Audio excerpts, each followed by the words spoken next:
48 घंटे में तीसरी बार पाकिस्तान पहुंचे हैं ईरान के विदेश मंत्री। ये बिल्कुल आप यूं कहिए कि सिलेबस से बाहर की इस वक्त में चीजें चल रही हैं। और रूस में जिस तरीके से यात्रा हुई उसके बाद में फौरन पाकिस्तान के अंदर इस्लामाबाद में अब्बास अरागची पहुंचे। ये 48 घंटे में तीसरी बार है। लेकिन सवाल इस्लामाबाद का नहीं है, सवाल यह है कि रूस के अंदर क्या हुआ, रूस में किस तरह की बातचीत हुई।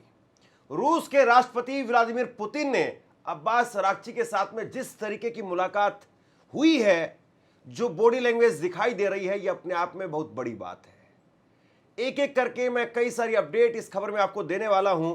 हॉर्मुज को लेकर के, ट्रंप को लेकर के, अमेरिका को लेकर के, ईरान क्या कह रहा है, लेटेस्ट इस वक्त की अपडेट क्या है, इन सब पर बात करेंगे। लेकिन तीसरी बार इस वक्त में इस्लामाबाद में पहुंचे हैं, यह सबसे बड़ी खबर है। ईरान के विदेश मंत्री अब्बास अरागची मंगलवार सुबह रूस की अपनी यात्रा खत्म करके इस्लामाबाद पहुंचे हैं। पिछले 48 घंटे में यह उनका तीसरा पाकिस्तान का दौरा है।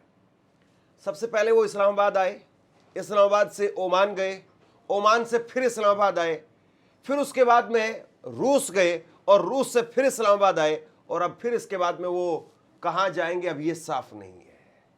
तीसरी बार वो इस्लामाबाद में आए हैं। लेकिन इस्लामाबाद से पहले मुझे लगता है कि ये तस्वीर आप देखिए, जिस तरीके से अब्बास अरागची खड़े हुए हैं और उसके बाद में रूस के राष्ट्रपति व्लादिमीर पुतिन लपक करके आए हैं और आकर के उनसे हाथ मिलाया है, जिस गर्मजोशी के साथ में दिखाई दे रहे हैं, जिस तरीके से उन्होंने आकर के बाहें फैला करके उनका स्वागत किया है, ये बहुत बड़ी बात हो जाती है।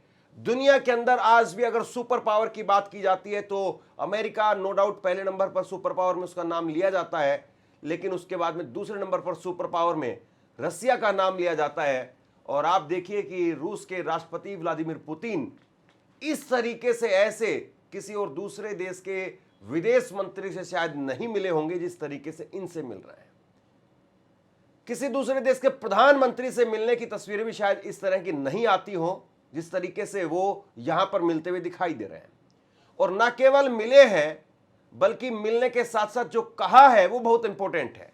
ये तस्वीरें आप देखिए, दोनों देशों के बीच में जो बातचीत हुई है, रसिया और उसके साथ ईरान के बीच में जो मुलाकात हुई है, उसमें पुतिन की तरफ से जो है कहा गया है, पुतिन ने मुलाकात के दौरान अरागची से कहा है कि रूसी राष्ट्रपति बोले ईरान अपनी आजादी की लड़ाई लड़ रहा है। बैठक में रूस ने ईरान के प्रति खुला समर्थन जताया।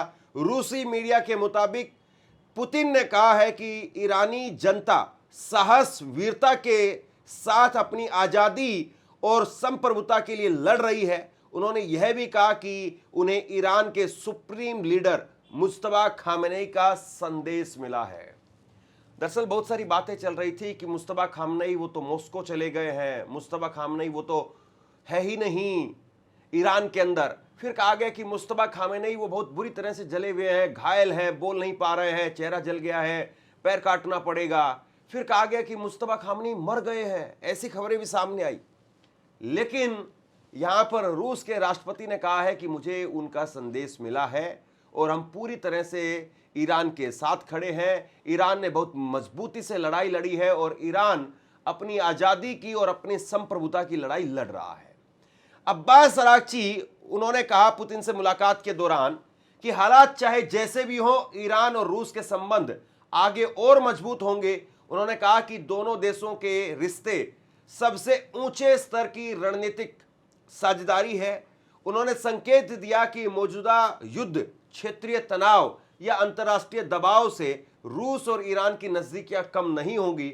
रूस और ईरान पहले से ऊर्जा, रक्षा और क्षेत्रीय मामलों में सहयोग बढ़ा रहे हैं। दोनों देशों ने पिछले साल दीर्घकालिक रणनीतिक साझेदारी समझौता भी किया था। अरागची ने कहा कि मौजूदा हालात ने दुनिया को दिखा दिया है कि ईरान के दोस्त और सहयोगी कौन हैं। उन्होंने कहा कि जरूरत के समय पर रूस तेहरान के साथ मजबूती से खड़ा होगा और ईरान इसके लिए आभारी है। उन्होंने दोनों देशों के रिश्ते को मजबूत बताते हुए कहा कि रूस और ईरान के बीच में सहयोग आगे भी बढ़ेगा। कुल मिलाकर के अगर आप कहें तो दोनों देशों की तरफ से एक दूसरे की पीठ थपथपाई गई है। ईरान ये कह रहा है कि जिस तरीके से रूस ने हमारा साथ दिया है, रूस ने तेहरान का साथ दिया, तेहरान के साथ खड़ा हुआ है, हमेशा ईरान इसका आभारी रहेगा। और अभी जो हालात हैं, जैसे भी हालात हैं, ये हालात रहेंगे, लेकिन उसके बावजूद भी हमारा रूस के साथ में जो सहयोग है वो और बढ़ेगा, हमारी जो साझेदारी है वो और बढ़ेगी, हमारी जो दोस्ती है वो और बढ़ेगी। और उधर रसिया की तरफ से, व्लादिमीर पुतिन की तरफ से कहा गया है कि भैया ये जाबाज बहादुरी कौम है और बहुत बहादुरी के साथ में कौम लड़ी है, बहुत बहादुरी के साथ में देश लड़ा है और हम इसकी प्रशंसा करते हैं। एक बात को आप समझ लीजिए, आपको पूरी पिक्चर समझ में आ जाएगी और ईरान और इंडिया के बारे में भी आपको समझ में आएगा। देखिए, दुनिया के अंदर अगर सुपर पावर का अगर आप नाम लेते हैं तो अमेरिका है, रसिया है, चाइना है, ब्रिटेन है, फ्रांस है, 4-5 जो बड़े सुपर पावर गिने जाते हैं। लेकिन अब वर्ल्ड ऑर्डर बदला है और जब वर्ल्ड ऑर्डर बदला है तो इसमें कौन खिसकेगा, और ये कहा जा रहा है कि ईरान वो 5वें नंबर पर आ गया है। ये बातें चल रही हैं राजनीतिक गलियारों में इस वक्त में। अब देखिए, इस बात को तो खैर वक्त तय करेगा, अभी जल्दबाजी है या फिर वाकई ऐसा ईरान ने कर दिखाया है। लेकिन एक बात को बहुत गांठ मार करके रख लीजिए, अगर 3 देश अगर बात करें, सुपर पावर की अगर बात करें, अमेरिका, रसिया और चाइना, 3 देशों की अगर बात करें सुपर पावर के मामले में, यानी जो शक्तिशाली देश हैं, जो बड़े दोस्त हैं, जिनको आपको चुनना है, तो ईरान ने हमेशा सबसे ज्यादा जो तवज्जो दी है वो रसिया को दी है। रसिया को सबसे ज्यादा तवज्जो दी है। और वो क्यों? क्योंकि ईरान हमेशा से इस बात को जानता है कि अमेरिका के साथ जाने का तो मतलब ही नहीं है, और चाइना वो भी मतलब का यार है। आज चाइना वो इस बात को समझ रहा है कि भैया मुझे सुपर पावर बनना है, अमेरिका को बीट करना है, और इसीलिए धीरे धीरे वो सबके साथ में अपनी दोस्ती बढ़ा रहा है। हालांकि ईरान और चाइना की भी दोस्ती जो है बहुत मजबूत है, लेकिन रसिया के अंदर जो दोस्ती निभाने की जो परंपरा है, रूस के लोगों में जो परंपरा है, आप देखिए भारत और रूस के जो रिश्ते हैं, इंडिया और रसिया के जो रिश्ते हैं, वो बहुत मजबूत रहे हमेशा से। भारत के जितने भी प्रधानमंत्रियों को आप उठा करके देखिए, पंडित जवाहरलाल नेहरू से लेकर के और अब तक, जब बात आई है रसिया, चाइना और अमेरिका में से किसी एक को चुनने की या एक के ऊपर भरोसा करने की, तो हमेशा से भारत ने भी रसिया के ऊपर भरोसा किया है। चाइना ने बीच बीच में हमसे दगा किया, बीच बीच में हमारे साथ खड़ा हुआ, बीच बीच में हमने नारा दिया हिंदी चीनी भाई भाई। अमेरिका के अंदर हमारे रिश्ते अच्छे रहे हैं, अच्छे हैं भी। डोनाल्ड ट्रंप एक बदमिजाज आदमी है, तो डोनाल्ड ट्रंप के वजह से भारत के रिश्तों को और अमेरिका के रिश्तों को तोलना वो ठीक नहीं होगा। लेकिन रसिया से हमेशा से हमारी जो है वो अच्छी दोस्ती रही है। और देखिए, अभी जब डोनाल्ड ट्रंप ने कहा कि आप रूस से तेल लेना बंद करो, ये करो वो करो, तब भी रूस ने इस बात पर एतराज नहीं जताया कि हमने आपको मुश्किल वक्त में सस्ता तेल दिया है, और अब आप अमेरिका के इशारे पर, किसी दूसरे देश के इशारे पर ऐसा क्यों कर रहे हैं। तो कुल मिलाकर के जो वर्ल्ड ऑर्डर है वो इस वक्त में बदलता हुआ दिखाई दे रहा है। एक वक्त में अमेरिका, ब्रिटेन, फ्रांस ये साथ रहते थे, लेकिन आज के वक्त में दिखाई दे रहा है कि ईरान, रसिया और चाइना ये साथ में है। और ईरान, रसिया, चाइना अगर ये साथ में हैं तो जाहिर सी बात है अमेरिका, ब्रिटेन और फ्रांस इनके लिए खास मुसीबत है। और ब्रिटेन और फ्रांस वो बहुत हद तक इस युद्ध में अमेरिका के साथ नहीं है। इटली को लेकर के तो डोनाल्ड ट्रंप ने कह ही दिया कि इटली हमारा कभी था नहीं, कभी होगा नहीं, बहुत तरह की बातें कही गई। हालांकि उस व्यक्ति का कोई भरोसा किया नहीं जा सकता है। अब जो बड़ी अपडेट आ रही है वो ये है कि भैया पाकिस्तान में 48 घंटे में तीसरी बार अब्बास अरागची वो पहुंचे हैं। तो भैया मकसद क्या है? अब्बास अरागची 48 घंटे में तीसरी बार अगर गए हैं तो क्या वाकई कुछ नया होगा यहां पर? और क्या ऐसा मंत्र, क्या ऐसी पर्ची जो है वो डाली है ईरान ने? कौन सी ऐसी शर्त पर मोहर लगा दी है ईरान ने? कौन सी ऐसी डील पर जो है वो साइन कर दिए हैं, या फिर संकेत दे दिए हैं, या फिर थपकी लगा दी है कि आप जाओ और ये काम तो करो और हम तुम्हारे साथ खड़े हैं? बहुत बड़ा सवाल है, ये सोचने वाली बात है। अब देखिए, जिस तरीके से हालात आगे बढ़ रहे हैं, अमेरिका वो लगातार पिछड़ता हुआ नजर आ रहा है। खबर मैं आपको दिखा रहा हूं। अमेरिका की मांग थी कि ईरान 20 साल तक अपना परमाणु कार्यक्रम रोक दे और अपने पास में मौजूद 440 किलो एनरिच्ड यूरेनियम उसको सौंप दे। ईरान ने इन मांगों को बहुत ज्यादा और अनुचित बताते हुए मानने से इनकार कर दिया था। तो देखिए, ये अमेरिका ने पहले प्रस्ताव दिया था जब वो पहली बार जेडी वेंस गए थे, तो उनको लगा था कि भैया जो काम आप युद्ध में नहीं कर पाए उसको बातचीत की टेबल पर कर लेते हैं। लेकिन ईरान ने कहा कि हम जब युद्ध में तुमसे नहीं डरे तो इस बातचीत की टेबल पर तुम आंख दिखाओगे हमें, और तुम्हारी लाल लाल आंखें देख करके हम डर जाएंगे, मतलब ही नहीं है।